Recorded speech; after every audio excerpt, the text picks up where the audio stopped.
गंजामर सुनापुर बीच को मिला blue flag मान्यता अंतर्जातीय ब्लू फ्लैग सर्टिफिकेट हासिल करिछि ब्लू फ्लैग बीच डेनमार्क स्थित फाउंडेशन फॉर एनवायरनमेंट एजुकेशन पक्षरु मान्यता प्रदान कर जायछि। ब्लू फ्लैग बीच होछि एक इको टूरिज्म मॉडल। ए बीच रो समुद्र पानी रे गाधोइबा सुरक्षित एवं स्वास्थ्य उपयोगी। देशर 12टी ब्लू फ्लैग बीच थिबा बेले राज्य रे एहा हेउछि द्वितीय blue flag beach. Puri golden beach परे एहा द्वितीय ब्लू फ्लैग बीच अत्यंत आकर्षणीय सुनापुर बीच। ब्लू फ्लैग बीच मान्यता पाइबा परे जातीय और अंतर्जातीय पर्यटक को यह आकृष्ट करिबो बोली आशा करा जाउछि। स्वच्छ जल राशि सहित स्वच्छ बेलाभूमि, बसिबा पई स्वतंत्र व्यवस्था, बाथिंग जोन, पानीय जलर सुविधा एवं अत्याधुनिक शौचालय आदिर व्यवस्था रहिछि।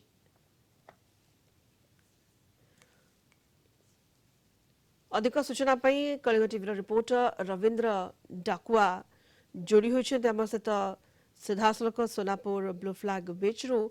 रविंद्र, गंजाम सोनापुर बीच को ब्लू फ्लैग मान्यता मिली अंतर्जातीय ब्लू फ्लैग सर्टिफिकेट हासिल करिछि। तेणु जो माने स्थानीय लोक रहिछन्ति समानको मध्य एहा गोटे प्रकार खुशी करिछि एवं पर्यटकों को मध्य आकृष्ट करिबा देश विदेशर पर्यटक आकृष्ट हेबे एही बीच को। रविंद्र निश्चित भाव सुनीता आम जब कह जे ए खुशी खबर केवल गंजाम जिला नुहे समग्र राज्य पाई एवं देश पाई कारण सोनापुर बेलाभूमि को ब्लू फ्लैग मान्यता मिली एक अंतर्जातीय मान्यता एवं आम जाचे जे सोनापुर बेलाभूमि होची एक सुंदर बेलाभूमि एवं यही बेलाभूमि को वर्ष तमाम पर्यटक शो छुटी थाए एवं समस्त श्रेय जीव राज्य मुख्यमंत्री नवीन पट्टनायक एवं चिकिटी विधायिका श्रीमती उषा देवी कारण उषा देवी बारंबार दाबी पर राज्य मुख्यमंत्री नवीन पट्टनायक यह एक स्वतंत्र पर्यटन स्थल मान्यता देवाई सब प्रकार उद्यम करिसेंती एवं ब्लू फ्लैग मान्यता मिली। आज आम मोर सहयोगी को कहबी जे एते सुंदर परिवेश देखेबे जे सकाळु सकाळु जी आसीबो एही जो सोनापुर बेलाभूमि सौंदर्य को उपभोग करिवो नील जलराशि एवं ता सहित ये जो झाऊपण सौंदर्य को उपभोग करिवो सेतिपाई अंचलवासी मध्य खूब खुशी देखा देइछि। एवं आपन जदि केबे ब्रह्मपुर आसुचंती ब्रह्मपुर सरल को आसीबा परे ये जो सोनापुर बेलाभूमि की आसबे आम सहित किसी जो लोक जोड़ी होती प्रतिक्रिया नहीं जिबा। आज्ञा कौन कहे? नमस्कार, मु हेमाल बेहरा, मु सोनापुर ग्राम बासिंदा।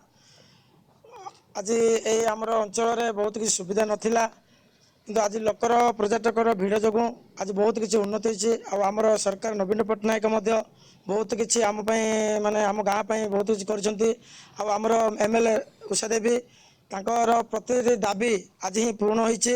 आम बहुत किसी गर्वित लगुच जे ये सोनपुर माटी आज आम बहुत खुशी आम वंचित आम रक्षा पाचु। एसहित आमर बीच क्लीनिंग अन्य किसी काम बहुत ही सुंदर अच्छे। किसी लोग ब्राजिल आसते यही सूचना देते जे बहुत किसी सोनपुर बहुत उन्नति आग को आउट किसी डेभलप करूँ बहुत किसी लोक आसवे आसुँच। सहित धन्यवाद। मु हेमाल बेहरा। अच्छा कौन कहे आपण केते खुशी? बहुत खुशी आमर मुख्यमंत्री श्रीयुक्त नवीन पट्टनायक सहायतार ब्लू फ्लैग मान्यता मिली आम बहुत गर्वित। ओडिशावासी बहुत एंजॉय कर बाहर आसुँच फरेनर आसुँच। निश्चित रूपे आप शुणुले प्रतिक्रिया ये हूँ स्थानीय अंचलवासी खुशी कहीं जदि आम कह राज्यर प्रथम जे पुरी बीच को मिलता ब्लू फ्लैग पूर्व पुरी बीच को मिलता एवं ये द्वितीय ओडिशार पुरी गोल्डन बीच पर द्वितीय ब्लू फ्लैग बीच एवं स्थानीय लोके मध्य बेस खुशी कारण यह द्वारा पर्यटन विकास हो पार और देश विदेश पर्यटक एठाकू आकृष्ट हेबे। अधिक सूचना जोड़ी होते आम रिपोर्टर रविंद्र डाकुआ।